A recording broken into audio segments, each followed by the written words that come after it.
क्या दिल्ली के मुख्यमंत्री अरविंद केजरीवाल को जमानत मिल पाएगी? ये एक सवाल है जो पिछले काफ़ी दिनों से काफ़ी लोगों के मन में आ रहा है। और जबकि सुप्रीम कोर्ट ने पिछली बार काफ़ी कड़े सवाल पूछे थे इन्फोर्समेंट डायरेक्टरेट से, उसके बाद से ये काफ़ी लोगों में उम्मीद जगी कि कहीं ना कहीं ऐसा हो सकता है कि सुप्रीम कोर्ट शायद अरविंद केजरीवाल की याचिका जो उन्होंने अपने अरेस्ट को लेकर के चैलेंज की है सुप्रीम कोर्ट में, उसमें उनको किसी तरह का रिलीफ मिले, हो सकता है उन्हें ज़मानत भी मिल जाए। इस वक्त उसी मामले की हियरिंग चल रही है और अगर ये देखा जाए कि किस तरीके से ये मामला पिछले कुछ दिनों में आगे बढ़ा है, तो इससे हो सकता है ये जवाब कहीं ना कहीं हम ढूंढ पाएँ, कहीं ना कहीं मिल पाए कि क्या दिल्ली के मुख्यमंत्री को ज़मानत मिल पाएगी।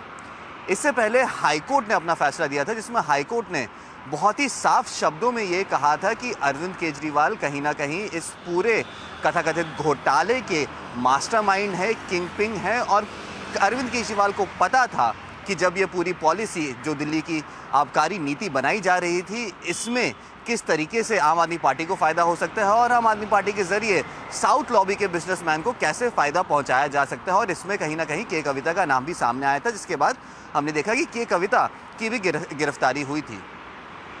अब जो मामला चल रहा है, इसमें दोबारा उस हाईकोर्ट के फैसले को अरविंद केजरीवाल के वकीलों ने सुप्रीम कोर्ट में चैलेंज किया है, जहाँ सुप्रीम कोर्ट ने इन्फोर्समेंट डायरेक्टरेट से ये पूछा था कि अरविंद केजरीवाल की अरेस्टिंग का समय इलेक्शन से तुरंत पहले क्यों रखा गया।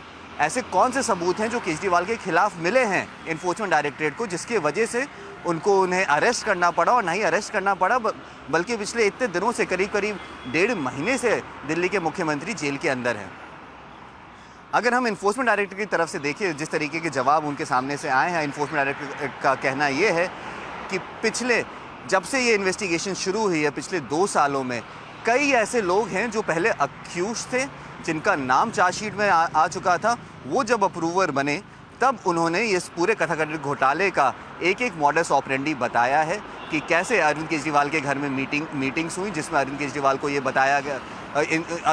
को ये बोला गया कि किस तरीके से जो किकबैक्स हैं, जो 6% से 12% तक बढ़ाया गया था और 6% इन रिटर्न आम आदमी पार्टी को मिलने वाला था, वो किस तरीके से मिलेगा। लाइसेंसेस के लिए किस तरीके से तेलंगाना से 100 करोड़ रुपए की डिमांड की गई थी, और ये सब अरविंद केजरीवाल की जानकारी में था और उन्होंने ही इस पूरे कथाकथित घोटाले को हरी झंडी दी थी। जिसके बाद हाईकोर्ट ने एक बहुत कड़ा रुख अपनाया था और बहुत ही साफ और स्वच्छ शब्दों में ये बोला था कि अरविंद केजरीवाल अक्यूज्ड हैं और अरविंद केजरीवाल को पता था कि ये पूरा मामला किस डायरेक्शन में जा रहा है। अभी इस समय ये आर्ग्यूमेंट दोबारा कोर्ट में दिया जा रहा है, जब ये ASG SV राजू अभी कोर्ट को संबोधित कर रहे हैं और कोर्ट को संबोधित करते हुए वो कोर्ट को ये बता रहे हैं कि अरविंद केजरीवाल के खिलाफ कितने सारे अप्रूवर्स हैं जिन्होंने आके बोला है कि अरविंद केजरीवाल इस पूरे घोटाले में संलिप्त थे, उनको पता था ये घोटाला कैसे किया जा रहा है। और उसके बाद जो अरेस्ट की टाइमिंग की बात है, इस पर भी इन्फोर्समेंट डायरेक्टरेट का एक बहुत क्लियर पक्ष है, भारत सरकार का एक बहुत क्लियर पक्ष है कि ऐसा नहीं हो सकता है कि अगर कोई आदमी चुनाव लड़ने जा रहा है या चुनाव प्रचार करने जा रहा है, उससे पहले वो क्राइम करे तो उसको सज़ा नहीं मिलेगी। तो जो अरेस्टिंग का टाइम है वो आउट ऑफ क्वेश्चन हो जाता है, क्योंकि याद रखें, अरेस्ट होने से करीब 9 बार पहले इन्फोर्समेंट डायरेक्टरेट ने उन्हें लगातार समन्स पे समन्स भेजे थे और उन्हें कहा था कि आप आ करके हमारी तफ्तीश में हिस्सा लीजिए और तफ्तीश का पार्ट बनिए। उस समय अरविंद केजरीवाल को बुलाया जा रहा था, एज अ विटनेस बुलाया जा रहा था, लेकिन फाइनली जब उनके घर पे रेड हुई, उनके घर से फ़ोन बरामद हुए और उसके बाद उनको अरेस्ट किया गया इन्फोर्समेंट डायरेक्टरेट ने। करीब रात के 9 से 10 बजे के बीच में ये पूरा घटनाक्रम हुआ, जब इन्फोर्समेंट डायरेक्टरेट ने अरविंद केजरीवाल को अरेस्ट किया, अगले दिन कोर्ट में पेश किया और फिर ये सारे सबूत एक के बाद एक सामने रखे गए कि जो अप्रूवर्स हैं उन्होंने किस तरीके से अरविंद केजरीवाल का नाम लिया है, जो लोग इस पूरे घटनाक्रम में संलिप्त थे उन्होंने कैसे अरविंद केजरीवाल का नाम लिया है। सबसे दिलचस्प बात यह है कि इन्फोर्समेंट डायरेक्टरेट ने ये तक स्टैब्लिश कर लिया है कि मनी ट्रेल कहाँ गया। करीब 45 करोड़ का मनी ट्रेल जो है वो इन्फोर्समेंट डायरेक्टरेट ने ऑलरेडी स्टैब्लिश कर लिया है। इन्फोर्समेंट डायरेक्टरेट ने ये बताया है कि ये 45 करोड़ रुपये हवाला के थ्रू गोवा इलेक्शन में पहुँचाए गए। भेजा किसने? भेजा साउथ लॉबी के बिजनेसमैन ने। पहुँचा कहाँ तक? आम आदमी पार्टी के अकाउंट्स तक, और एक कैश में पहुँचा। और ये पैसा आगे कहाँ यूज़ हुआ? ये पैसा आगे गोवा इलेक्शंस में पोस्टर और प्रचार करने में पेश हुआ।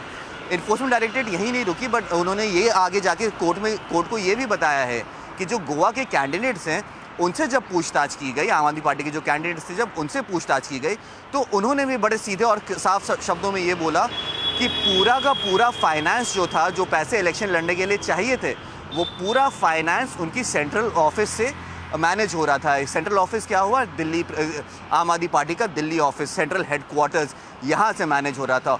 और ये जाके गुत्थी ऐसे जुड़ती है, तब जाके अरविंद केजरीवाल का नाम सामने आता है, क्योंकि वो नेशनल कन्वीनर है इस पूरे पार्टी के। उनका नाम इसमें भी सामने आता है क्योंकि उनकी मौजूदगी में और उनके बोलने के बाद इस तरीके का घोटाला किया गया, हवाला ट्रांसफर्स किए गए। अभी ये सुनवाई कोर्ट के आगे चल रही है। कोर्ट ने 2 सवाल खड़े किए थे इन्फोर्समेंट डायरेक्टरेट के आगे। उन दोनों सवालों का जवाब ईडी ने दे दिया है। ईडी ने ये तक बोला है कि 15 से ज़्यादा फ़ोन ऑलरेडी बर्बाद कर दिए गए हैं, डिस्ट्रक्शन ऑफ एविडेंस हुआ है।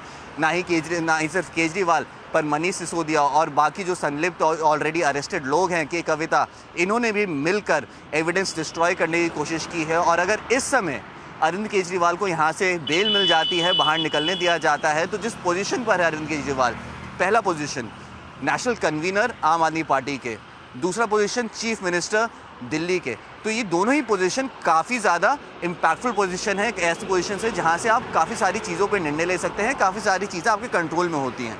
तो अगर इस समय अरविंद केजरीवाल को बाहर निकलने दिया गया, तो ये पूरे इन्वेस्टिगेशन को कहीं ना कहीं हैम्पर कर सकते हैं, कहीं ना कहीं और सबूतों को मिटाने की कोशिश की जा सकती है।